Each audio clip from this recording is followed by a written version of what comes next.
Pernahkah kamu bertanya-tanya mengapa seorang pria biasa yang tidak memiliki kekayaan berlimpah atau ketampanan bintang film bisa membuat wanita merasa sangat nyaman berada di dekatnya, sementara pria lain yang berusaha sekuat tenaga untuk memukau mereka justru gagal? Kenyataan yang mengejutkan adalah bahwa apa yang benar-benar dikagumi kebanyakan wanita bukanlah apa yang dipikirkan oleh 99% pria, melainkan sesuatu yang jauh lebih dalam, sesuatu yang tidak bisa dibeli dengan hadiah mahal dan tidak bisa dibuat dengan pujian yang menyilaukan, tetapi berasal dari cara seorang pria memperlakukan dirinya sendiri sebelum ia berusaha mendapatkan kekaguman orang lain. Sebelum kita mulai, pastikan untuk berlangganan jika kamu senang mengeksplorasi sifat manusia, hubungan, filsafat stoik, dan psikologi. Jika kamu menyukai jenis konten seperti ini, tekan tombol suka dan beritahu kami di kolom komentar dari kota atau negara mana kamu menonton. Selalu menarik untuk mengetahui dari mana komunitas ini bergabung dengan kami. Ada satu keyakinan yang diulang-ulang oleh banyak pria tanpa keraguan sedikit pun, yaitu bahwa wanita tertarik pada pria yang terus-menerus berusaha membuktikan kelayakannya, sehingga ia berusaha tampak sempurna, menyetujui semua yang dikatakan wanita itu, dan tidak pernah ingin mengecewakannya, serta meyakini bahwa menyetujui segala hal adalah jalan tercepat menuju hatinya. Seorang filsuf stoik akan tersenyum tipis mendengar gagasan ini, karena stoicisme mengajarkan sesuatu yang sangat berbeda. Orang yang mencari nilai dirinya di mata orang lain, pada akhirnya akan kehilangannya di mata mereka sendiri terlebih dahulu. Memang benar, wanita menghargai perhatian, tetapi mereka bisa secara naluriah membedakan antara pria yang menunjukkan perhatian karena ia memilihnya dengan tulus, dan pria yang melakukannya karena takut kehilangan dirinya. Disinilah kisah sebenarnya dimulai. Bayangkan dua pria yang berbeda. Yang pertama bangun setiap pagi dan segera mengirim beberapa pesan, menunggu setiap balasan dengan tidak sabar, dan jika balasan itu terlambat dari yang diharapkan, ia menjadi tegang, memeriksa ponselnya setiap beberapa menit, dan membaca ulang percakapan sambil bertanya-tanya apakah ia telah mengatakan sesuatu yang salah. Pria kedua juga mengirim pesan yang tulus, tetapi ia melanjutkan harinya seperti biasa. Fokus pada pekerjaannya, membaca buku, berolahraga, menghabiskan waktu bersama teman-temannya, dan menikmati hidupnya. Jika wanita itu membalas, ia senang mendengar kabarnya. Dan jika wanita itu tidak membalas segera, kondisi psikologisnya tetap stabil. Jadi, dari kedua pria ini, siapa yang tampak lebih stabil secara emosional dan siapa yang membuat wanita merasa aman bersamanya? Jawabannya bukan karena salah satu dari mereka berpura-pura menjaga jarak. Perbedaannya jauh lebih sederhana dari itu. Yang satu memegang kendali atas hidupnya, sementara yang lain membuat dunianya berputar mengelilingi satu orang. Filsafat stoik tidak mengajarkanmu untuk menjadi dingin atau tidak tersedia secara emosional, dan tidak mendorongmu untuk mengabaikan wanita. Tetapi ia mengajarkanmu untuk tidak menggantungkan kebahagiaanmu pada orang lain manapun. Pola pikir ini saja sudah cukup untuk mengubah energi yang kamu bawa ke dalam setiap hubungan. Psikologi modern pun mendukung gagasan ini. Manusia secara alami tertarik pada orang-orang yang memiliki stabilitas emosional, karena perasaan berpindah dari satu orang ke orang lain seperti kekuatan yang menular.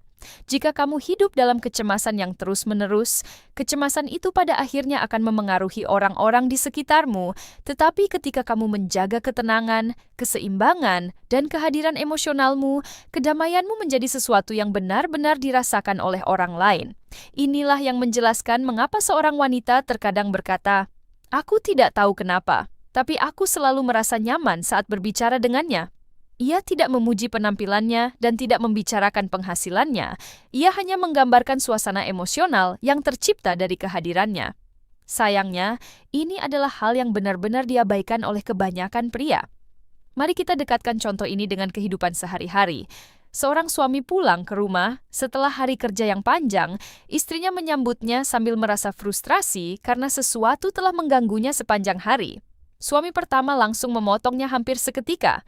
"Kamu selalu saja mengeluh, aku sudah bosan mendengarnya." Apa yang seharusnya bisa menjadi perselisihan kecil dengan cepat berubah menjadi pertengkaran sengit. Suami kedua bersikap berbeda.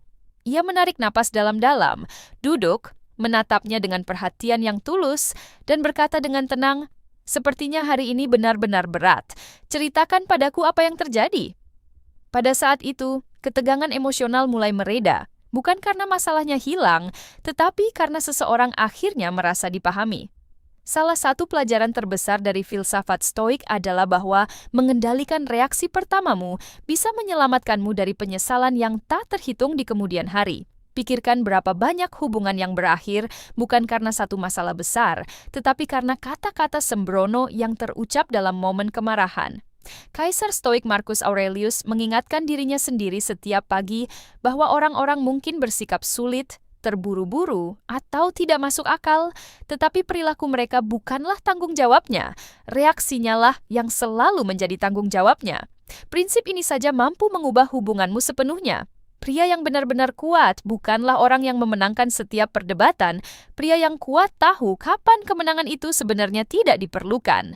Karena tujuannya bukan mengalahkan orang lain. Tujuannya adalah mendapatkan rasa hormat yang abadi. Ada kesalahan lain yang dilakukan banyak pria.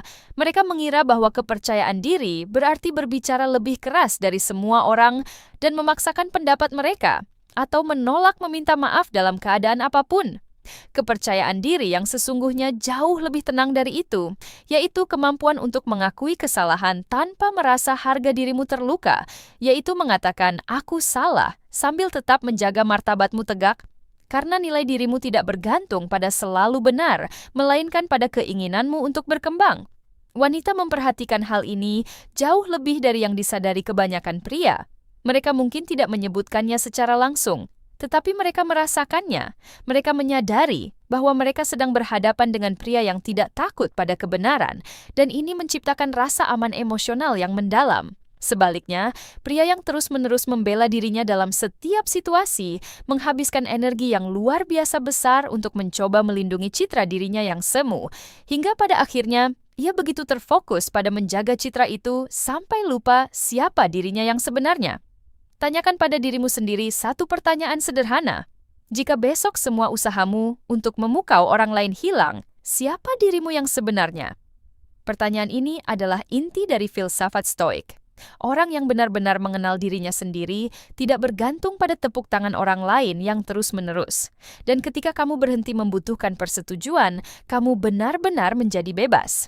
Kebebasan psikologis adalah salah satu sifat paling menarik yang bisa dimiliki siapapun. Ada situasi lain yang terjadi hampir setiap hari. Seorang pria berselisih pendapat dengan pasangannya, alih-alih mendengarkan, ia langsung mulai mengumpulkan bukti untuk membuktikan bahwa wanita itu salah.